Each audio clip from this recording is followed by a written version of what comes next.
ৰঙিয়াৰ দলৈগাঁৱত পথ দুৰ্ঘটনা বাছ আৰু ডাম্পাৰৰ মুখামুখি সংঘৰ্ষ হয় ৰঙিয়া ভূটান সংযোগী আন্তঃৰাষ্ট্ৰীয় ঘাইপথত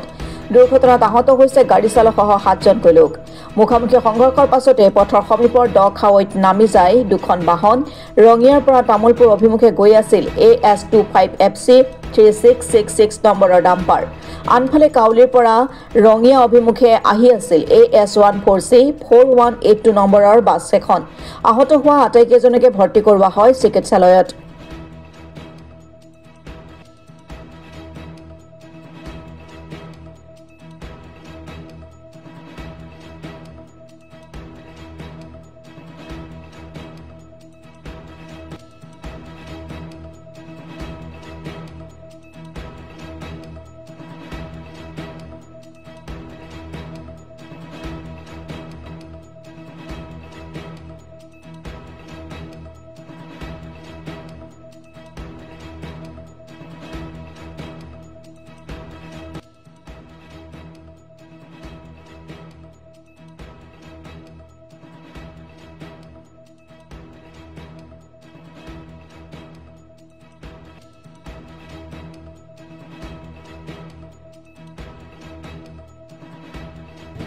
কেনেকৈ কি হ'ল হঠাৎকে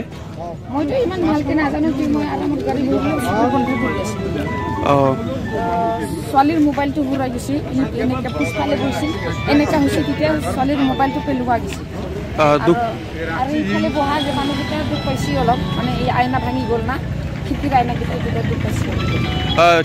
দুইজন মানে বেছিকৈ দুখ পাইছে আৰু ড্ৰাইভাৰটো দুখ পাইছে আৰু ইমান বৰষুণ বেছি দুখ পোৱা নাই মানুহকেইটাই আজি ৰাতিপুৱা প্ৰায় 6:30মান বজাত কুমিকেটা দিশৰ পৰা বাছ এখন আহিছিল আৰু ৰঙিয়া দিশৰ পৰা ডাম্পাৰ এখন আহিছিল দুইখনৰ তেল ডিপোৰ সন্মুখতে সংঘৰ্ষ হয় সংঘৰ্ষত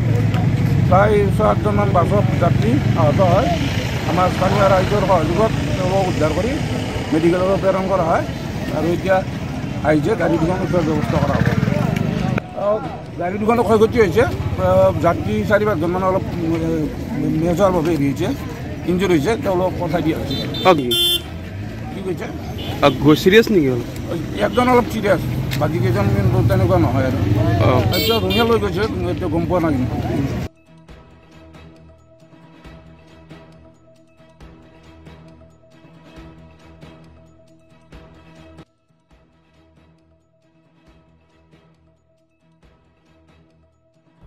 ৰঙিয়াৰ পৰা হুছেইন আহমেদৰ ৰিপৰ্ট অসম টুডে